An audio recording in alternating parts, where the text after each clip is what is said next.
Yikes. If you felt like Mike Pence's comments yesterday were a little over the top, don't worry. There's math to back it up. The Washington Post crunched the numbers. Turns out Pence praised Trump once every 12 seconds for 3 minutes straight. I don't even do that for my 5-year-old, who I think is really great.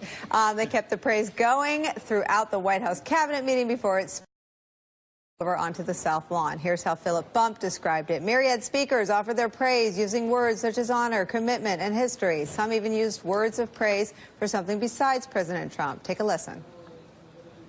Mr. President, I have to say that you're living up to everything I thought you would. Exquisite presidential leadership. Mr. President, thank you. You're one heck of a leader. President Donald Trump delivered.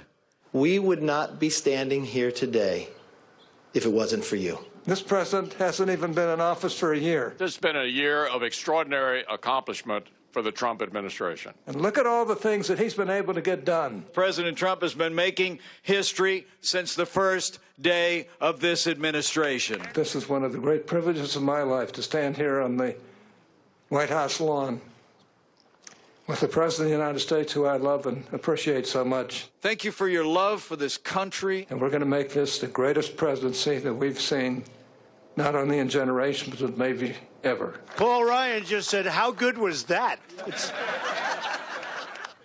Mark Leibovich, if only there were listening and recording devices at Capitol Grill, where they often wonder if he's afflicted with early Alzheimer's, or why he was slurring, or what's wrong with his White House staff. Well, what was that?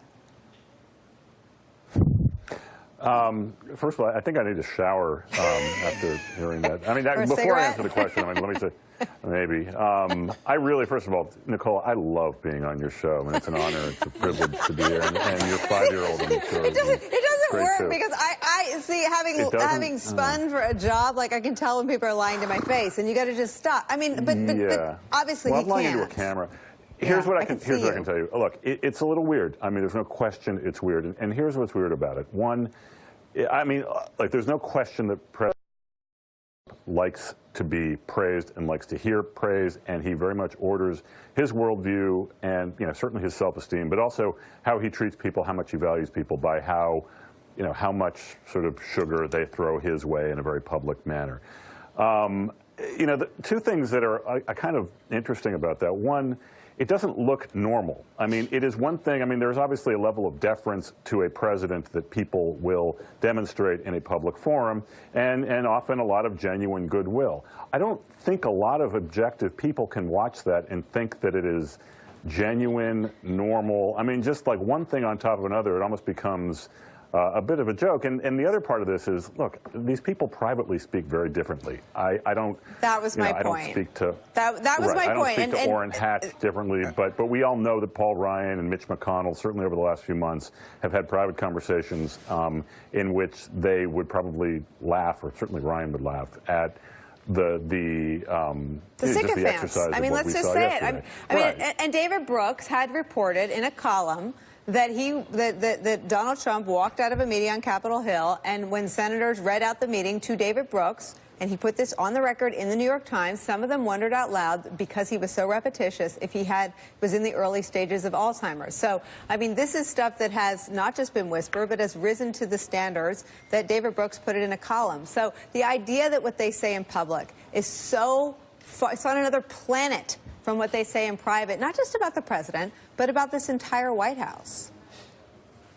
Mark? Yeah, I mean, look, that's an exercise that we have seen, I mean, again, on a lot of matters. I mean, it's not just praise like that and others. I mean, there is, I mean, the sort of public-private dichotomy between how Republicans on the Hill speak about him than they do publicly is you know, pretty glaring to anyone who's plugged into this. I think the other sort of part of this is President Trump is objectively not very popular. If you look at his popularity ratings, you know, in the mid-30s, if you look at the recent polls.